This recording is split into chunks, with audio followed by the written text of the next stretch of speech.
Un enorme privilegio y una gran bendición para mí poderme dirigir una vez más a ustedes, agradeciéndoles por su atención. El tema que hoy nos ocupa es los salmos imprecatorios, un clamor por la justicia.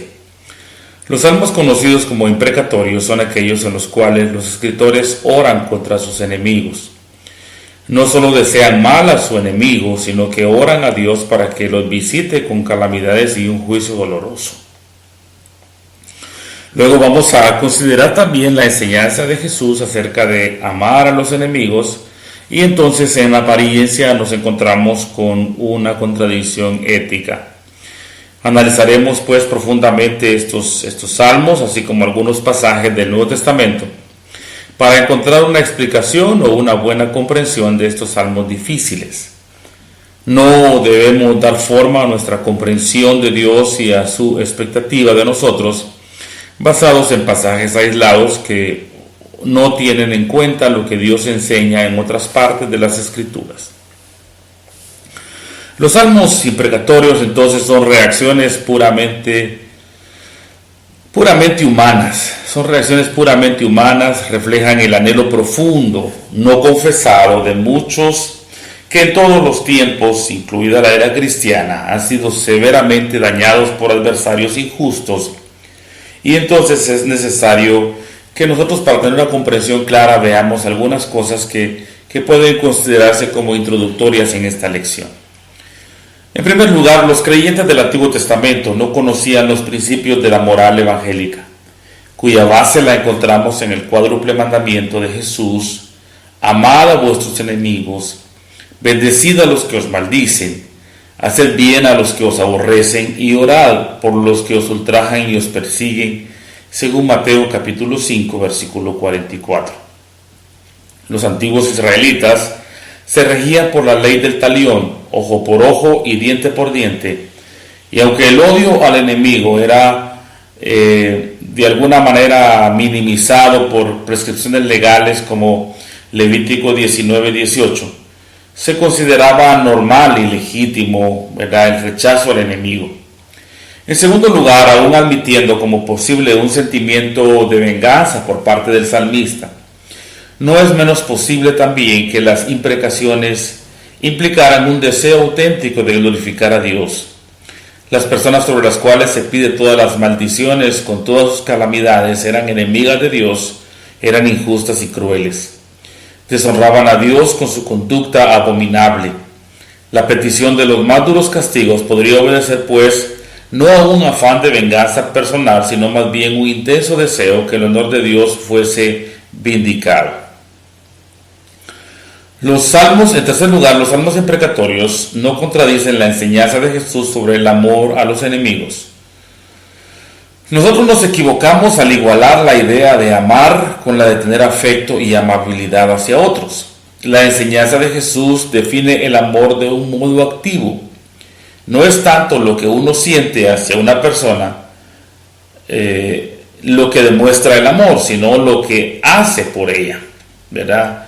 En Lucas 10, capítulo 25 al 37, vemos la parábola del buen samaritano, que nos puede explicar gráficamente qué significa el amor. El mandamiento bíblico es amar, no sentir amor. Los salmos imprecatorios nos ayudan a expresar nuestros sentimientos, nuestras emociones más profundas, nos ayudan a no odiar, ¿verdad?, no sentir cuando sentimos enojo por algo, por alguien. El papel de estos salmos es ayudarnos a obedecer el mandamiento: no seas vencido por el mal, sino vence el mal con el bien. Los salmos son un tipo especial de literatura. Son poemas, hermanos y amigos, poemas cantados. La poesía se dirige a la mente a través del corazón. Son poemas musicales. No se leen de la misma manera como se lee una narración o una epístola. Estos poemas, estos salmos, suscitan emociones y evocan sentimientos. Entonces, cuando se leen los salmos y se hace correctamente, debe serlo como una composición poética. Debe hacerse, si lo va a recitar, como se recita, por ejemplo, como se declama un poema como El caso de hablar de Miguel Ángel Asturias, como el poema 20 de Pablo Neruda, ¿verdad? Que reflejan sentimientos.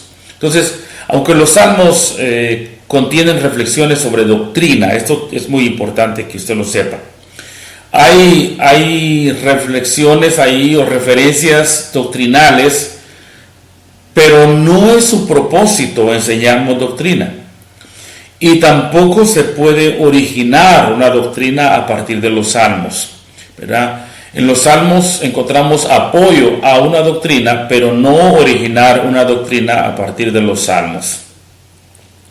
Los salmos imprecatorios encajan dentro de la categoría de elegías y como ya se dijo, ayudan a las personas a expresar sus luchas, sus sufrimientos, sus desengaños delante del Señor.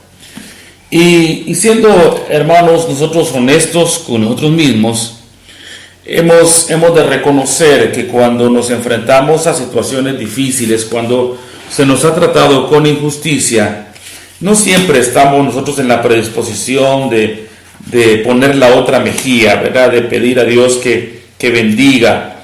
De repente, en nuestro muy profundo ser, ¿verdad? En nuestro interior existe el deseo, ¿verdad? Así, aunque no lo reconozcamos, un poco escondido, de que Dios ejecute justicia y que Dios de alguna manera nos vindique.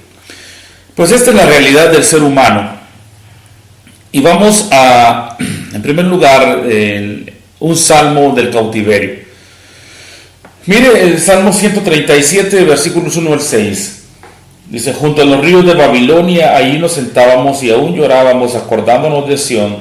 Sobre los sauces en medio de ella colgábamos nuestras arpas, y los que nos habían llevado cautivos nos pedían que cantásemos, y los que nos habían desolado nos pedían alegría, diciendo: cantadnos algunos de los cánticos de Sión.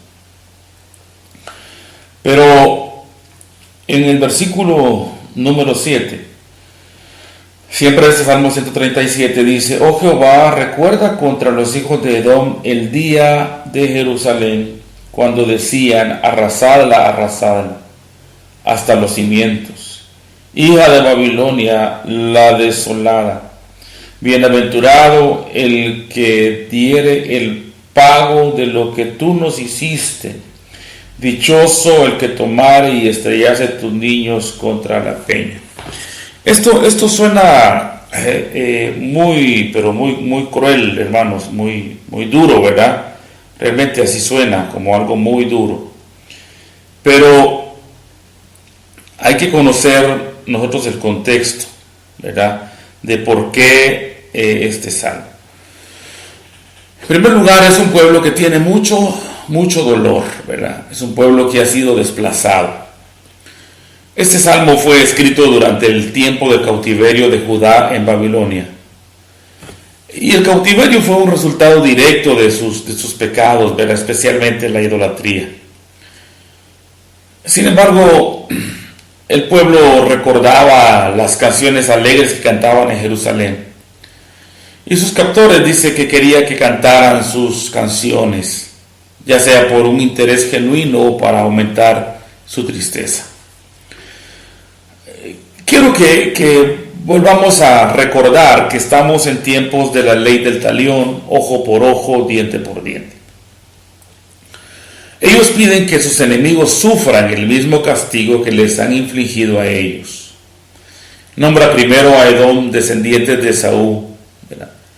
Es realmente terrible, hermanos, pero debemos tener en cuenta, dije, varios factores. Esa barbaridad, ¿verdad? De esa crueldad del ejército babilonio, pues los israelitas lo habían sufrido. Eran culpables los israelitas de atrocidades y podemos ver algunos textos, por ejemplo, en 2 Reyes 8:2, si usted tiene ahí su Biblia, léalo. Oseas 10:14. Entonces, algunos de nosotros, ¿verdad? Como críticos modernos, Si nosotros hubiéramos estado bajo el yugo del salmista había sido liberado, habríamos entendido mejor cómo un buen hombre de la época podía regocijarse de que Babilonia fuera devastada y toda su raza desarraigada. No estaba clamando el salmista por venganza personal, sino por retribución divina. Y al hacerlo nos proporciona una imagen espantosa de lo que Judá había sufrido a manos de ese ejército. Dice, dichoso el que hiciere pagar a Babilonia por su maldad. Lo que Babilonia hizo a Israel fue una matanza inspirada en los demonios. Los babilonios habían arrancado a los bebés de los brazos de sus madres y habían golpeado sus cráneos contra la roca. Así que lo que nosotros vemos aquí es un clamor por la justicia retributiva, más que una venganza personal. Y repito, recordemos que están bajo la ley del talión.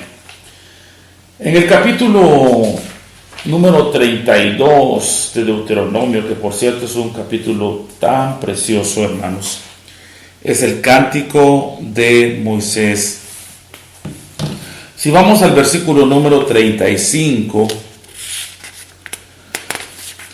versículo 35 hasta el versículo número 40 y 43, dice en el versículo 35, mía es la venganza y la retribución, dice, a su tiempo su pie resbalará, porque el día de su aflicción está cercano, y con lo que les está preparado se apresura. Porque Jehová juzgará a su pueblo, y por amor de sus siervos se arrepentirá, cuando viere que la fuerza pereció, y que os queda ni siervo libre, que no queda ni siervo ni libre. Bueno, este texto de Deuteronomio, dije, es el cántico de Moisés y es una maravilla de cántico. En primer lugar, nos va a contar de las acciones de Dios hacia ellos. Desde el versículo número 1. Él era su padre, ¿verdad? Él los hizo, Él los estableció, Él los halló, Él los trajo, Él los instruyó, Él los guardó, cuidó de ellos como un águila madre, les guió, los hizo subir sobre las alturas de la tierra, ¿verdad? Y entonces Dios hizo todo eso con ellos, pero ellos pagaron mal. Dice, cuando Israel engordó, ¿verdad? Cuando Israel prosperó, entonces ellos se apartaron del Señor. Cuando Israel fue bendecido, dice en el versículo 20, rechazó a Jehová, abandonó al Dios que lo hizo, menospreció la roca de su salvación. ¿Cómo abandonó y menospreció Israel a Jehová? Lo pusieron celoso con dioses ajenos, ¿verdad? Lo pusieron celoso con abominaciones, sacrificaron a los demonios que no habían conocido, ofrecieron a nuevos dioses, etcétera. Todo eso hicieron. Entonces Dios, en su justicia, hermanos, lo que Dios hace es enviar un juicio sobre su pueblo. Pero el problema es que los que ejecutaron juicio se extralimitaron, y Dios dice que los va a juzgar a ellos. Pero también, hermanos, encontramos este texto maravilloso: mía es es la venganza, y eso también lo cita Romanos y lo encontramos en la carta a los Hebreos. La venganza es del Señor, Él es el que retribuye, ¿verdad? Y en el Salmo 69, versículos 16 al 28, el salmista habla como alguien que está en gran angustia y dolor, que no encuentra compasión en los enemigos que lo rodean. El salmista se siente alejado, marginado de la vida, de la familia y de los amigos, debido a su confianza en Dios. Jesús usó este salmo para, de alguna manera, controlar, si se puede llamar así, sus propios sentimientos de rechazo por parte de los mismos judíos. La diferencia es que el salmista quiere venganza y juicio, pero Jesús pidió para sus perseguidores perdón, basado en la ignorancia de ellos. Entonces aquí el salmista está pidiendo, dice, que la mesa delante de ellos se convierta en lazo y cuando estén en paz se vuelva una trampa. Núblense sus ojos para que no puedan ver y haz que sus lomos también tiemblen continuamente. Derrama sobre ellos tu indignación y que el ardor de tu ira los alcance. Sea desolado su campamento y nadie habite en sus tiendas, porque han perseguido al que ya tú has herido y cuentan del dolor de aquellos que tú has traspasado. Añade iniquidad a su iniquidad y que no entren en tu justicia, sean borrados del libro de la vida y no sean inscritos como los justos. Entonces, en el Salmo 109 también David busca la retribución de Dios sobre alguien que ha sido su amigo pero mintió acerca de él, lo atacó y lo acusó falsamente. Entonces, a medida que avanza este Salmo 109, vemos un paralelismo con Judas, quien de manera similar traicionó a Jesús. Entonces, ¿alguna vez, hermano, ha sido traicionado usted por un amigo? ¿Cómo describiría los sentimientos que experimentó? ¿Verdad? Es muy difícil, hermanos, es muy complicado, repito. Aunque seamos muy, pero muy espirituales, las injusticias nos hacen sentir cosas negativas, ¿verdad? Las crueldades, todo lo que se comete contra nosotros sin razón, llega a nuestra mente pensamientos feos, digamos así, y también a nuestro corazón. Eso es muy humano. Y los salmos y los textos que hemos visto aquí, que son imprecatorios, pues reflejan eso, sentimientos meramente humanos, ¿verdad? Normales. Y la imprecación pues ayuda de alguna manera a desahogar la ira, el enojo, y a que no el odio no llegue a anidarse en el corazón. Entonces, veamos también la moralidad en el Antiguo Testamento, porque esto es bien interesante. Hay algunos textos bíblicos. Fíjese que, por ejemplo, en Éxodo capítulo 23, versículos 4 al 5, dice, bueno, si tu enemigo, el asno de tu enemigo, si el buey de tu enemigo cayere, si la carga de tu enemigo, ayúdale a levantar ese animal, porque aunque sea tu enemigo, ¿no? Y luego, pues es interesante conocer que esto está en la ética del Antiguo Testamento, precisamente en el libro de Éxodo, ¿verdad? Dios le dijo cómo debían tratar a sus enemigos. Hemos aprendido a no interpretar un texto de inmediato hasta que tenemos el contexto general de las Escrituras, es decir, para sacar conclusiones es necesario esperar hasta que veamos la enseñanza del resto de la Escritura sobre el tema. ¿Sí? Éxodo entonces es una ilustración, Éxodo 23, 4 y 5, de cómo debe funcionar una sociedad justa. Un compañero, ¿verdad? Un compañero de pacto debe ayudar al otro, incluso si están en desacuerdo en el nivel personal, ¿verdad? Debe ayudar a sus animales y expande la preocupación no solo hacia la persona del enemigo, sino también hacia sus animales. Dios se preocupa, hermanos, por la equidad entre su pueblo y la compasión hacia los animales también. Y esto es importante recalcarlo, ¿verdad? Porque los cristianos, hermanos, debemos distinguirnos por un trato compasivo, misericordioso con los animales. Pero los animales también fueron creados por Dios y Dios se preocupa por ellos. Entonces, por favor, hermanos, las injusticias hacia los animales que no se den entre el pueblo del Señor. Y en Proverbios dice: si tu enemigo tuviere hambre, dale de comer; si tiene sed, dale de beber. Entonces, actuando así, harás que se avergüence de su conducta y el Señor te lo recompensará, ¿verdad? Entonces, es maravilloso, hermanos, que el cuidado que Dios tiene y cómo, pues, en la moral del Antiguo Testamento nos está diciendo que tengamos, pues, estas deferencias para aquellos con los cuales estamos en desacuerdo, y que si tienen hambre hay que darles de comer, si tienen sed hay que darles de beber.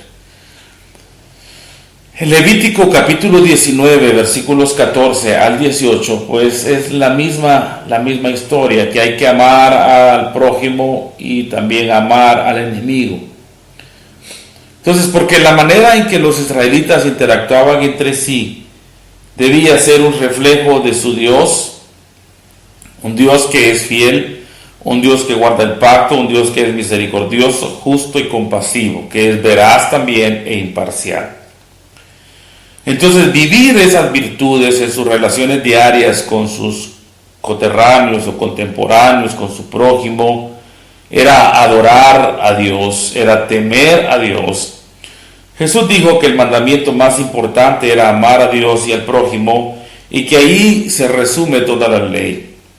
A veces, hermanos, nosotros necesitamos expresar nuestras quejas como lo hicieron los escritores de los salmos imprecatorios. Y Dios quiere que seamos honestos con Él. También debemos recordar que los salmos son un medio para orar la palabra de Dios, y no nos corresponde a nosotros llevar a cabo los juicios que solo le pertenecen a Dios. Él está obrando en nuestra vida y en la vida de aquellos que nos han perjudicado. Mía es la venganza, yo pagaré. Así que yo insisto en esto: si de repente consideramos que nuestros derechos han sido violados, si hemos sido tratados con injusticia, si se ha dicho lo que no es cierto de nosotros, si los amigos en quienes hemos confiado nos han traicionado, pues los sentimientos que llegarán a nuestro corazón y a nuestra mente, pues no serán positivos probablemente, ¿verdad? No vamos a decir que somos súper espirituales y que nada nos afecta, porque no es así. Tenemos sentimientos y tenemos emociones. Dios nos hizo así, y en algún momento de nuestra vida, o en momentos de nuestra vida muy puntuales, hermanos, sentimos ese desencanto, sentimos esa frustración que nos han provocado, pues, personas quizá que nosotros que confiábamos, en las que esperábamos, o aún personas ajenas, pero cualquier pensamiento que llegue, hermanos, hay que expresárselo a Dios, ¿verdad? Hay que ser honestos con Dios, y en los salmos y en todos los pasajes imprecatorios nos revela la Biblia con toda realidad y con toda crudeza la humanidad de estos escritores, y cómo ellos llegaron a Dios, le expresaron sus quejas, sus sentimientos, y cómo esto fue una vía de escape para no guardar odio en su corazón. La enseñanza bíblica es: del Señor es la venganza, el Señor está obrando, el Señor conoce, ¿verdad?, todas las cosas que estamos viviendo, la manera en que nos están tratando. Dios sabe, y Él es el juez justo, y en Él debemos confiar y debemos esperar. Así que en esta oportunidad, que el Señor bendiga sus vidas, ¿verdad?, que les ayude si estos mismos momentos están sintiendo algunas cosas, ¿verdad?, algunos pensamientos que no son negativos, que sienten reprensión de parte del Espíritu, pues expréselos delante del Señor. Y quiero orar con ustedes para despedir este tiempo. Señor, te doy gracias, te bendigo, te alabo, Señor, glorifico tu santo nombre. Exalto tu misericordia, Señor, porque nos conoces, porque nos amas, Señor, porque aún, Señor, en nuestra humanidad, aún en nuestros fallos, Señor, aún en los pensamientos más negros quizá, tú los conoces y tú, Señor, nos entiendes, y te pedimos que nos perdones, te pedimos que nos ayudes, Señor, que superemos cualquier situación que nos está agobiando, Señor, que rechacemos de nuestra vida toda raíz de amargura, Señor, todo pensamiento contrario, y que podamos vivir la libertad, la paz y la bendición que tú nos das, Señor. Oh Dios, a ti encomendamos nuestra causa, tú juzgas justamente. En el nombre de Jesús, amén. Amén.